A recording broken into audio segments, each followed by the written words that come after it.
everybody, and welcome to the Chris Lee Show. I am Chris Lee. And I am Crystal Watkins. I'm back. In the saddle. People were asking me this, where is she? It's the snow. It was the snow. It was the devil. That's right. It would not stop snowing.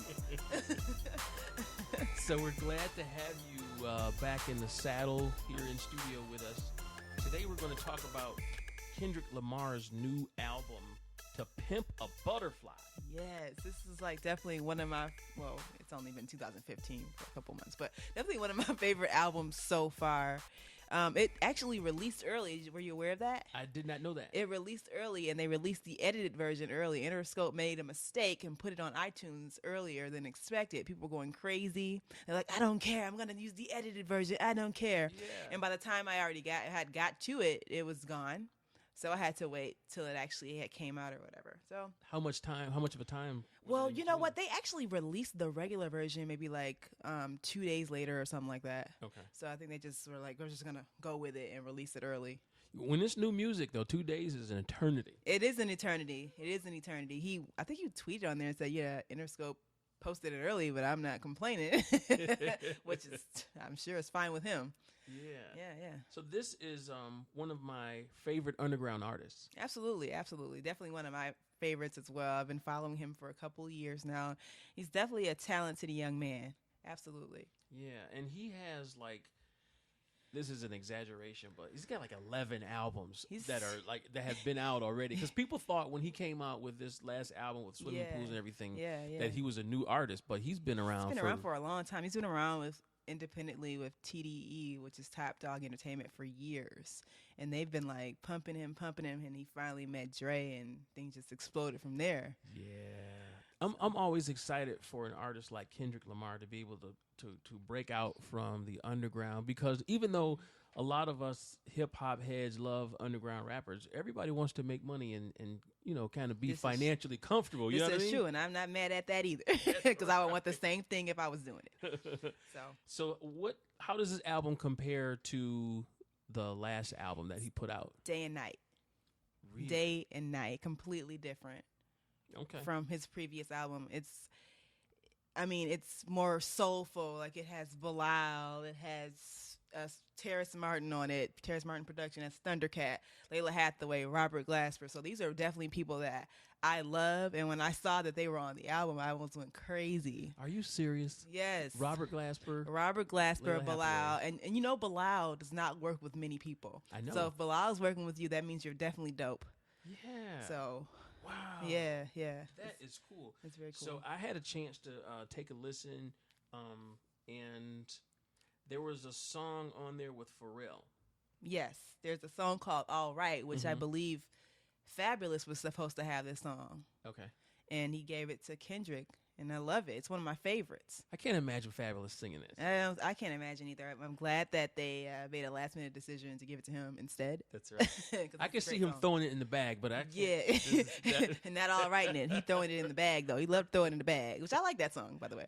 But anyway, yes, the All Right is definitely a song that I listen to all the time. I listen to it like every day, probably like 3 times a day.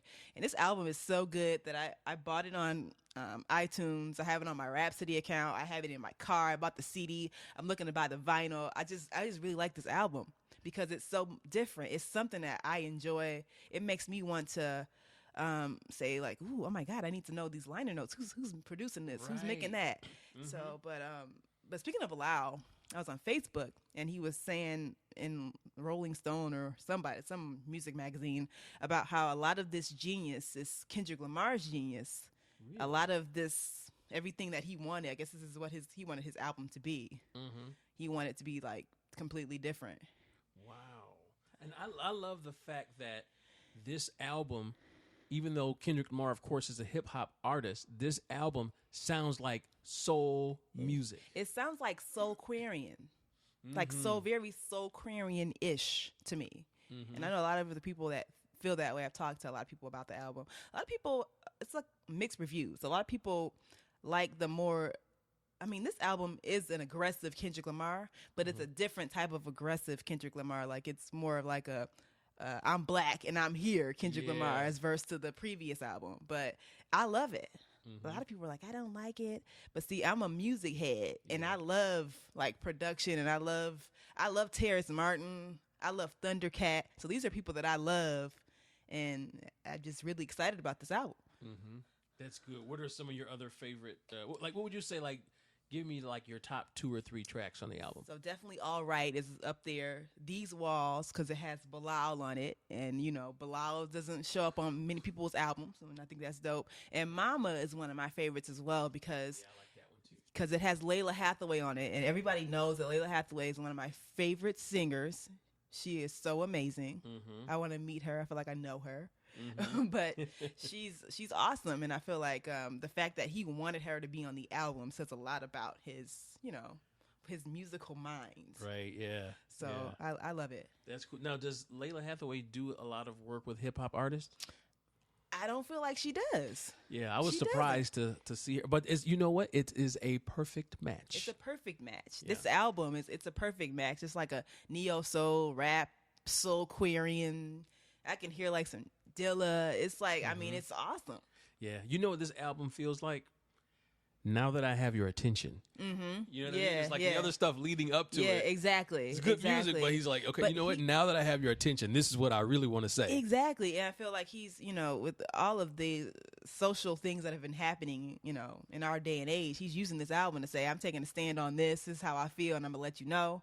Because, I mean, he already has a lot of fans, so why not? That's right. Why not say what you really want to say?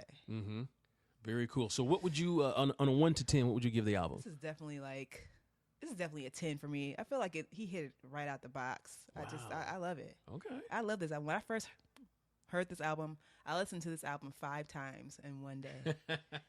Literally, I listened to it 5 times. I don't listen to albums. I listen to so much music in a day that my attention span is like this little. But this album kept my attention, or I wanted to hear it over and over and over again. Yeah. And I bought the CD and I looked through the little booklet. I'm really invested in this album. I love it. That is so cool. You know, I'm the same way with the attention span with music. Sometimes I'll have my iPod in the car with me, and I'll listen to like 40 seconds of a song and then skip to the next song. I thought it was just me. No. Yeah, but. So this, and you know what? And to Kendrick Lamar's, I tip my hat to him because he made an album that I honestly feel like this album is designed for you to sit down and listen to the whole thing. A lot of times artists make an album, and it's just a collection of songs. Absolutely. Yeah. This is something you can listen to all the way around. But this album, I would say this, it's not for everybody. Because everybody doesn't understand, or everybody's not, I don't think you have to be like a music nerd, but you kind of got to know the people that are associated with the album to appreciate it. Some people are like, I don't like this album because, I mean, I want poetic justice. I want, right. I want this, I want that. But I feel like this is a great album. That's right. Solid. And to quote Jay-Z, if you want my old stuff, buy my old album. Exactly. That's a great quote for this album. Yeah. So to Pimp a Butterfly album review. So glad to have you back in the studio with us. Glad to be back. And hopefully you will be around for the next few weeks. And thank you for listening to this episode of The Chris Lee Show. All episodes are available in the iTunes store, in the podcast section, on Stitcher Radio, on SoundCloud as well. We want you to stay connected with us as well on social media. Connect with me on Instagram and Twitter at Radio Host Chris. And how can fans connect with you, Crystal? All right, on Twitter it's _@ stakes is high, like the De La Soul song. And on Instagram it's Watkins Crystal 2. Right. And on Facebook, you can search for the show. Just go to the search section and type in The Chris Lee Show and like the page. And we got some really exciting things coming up over the next few weeks, and we'd love for you to be a part of it. So connect with the show. Thank you very much for listening. We'll see you next week.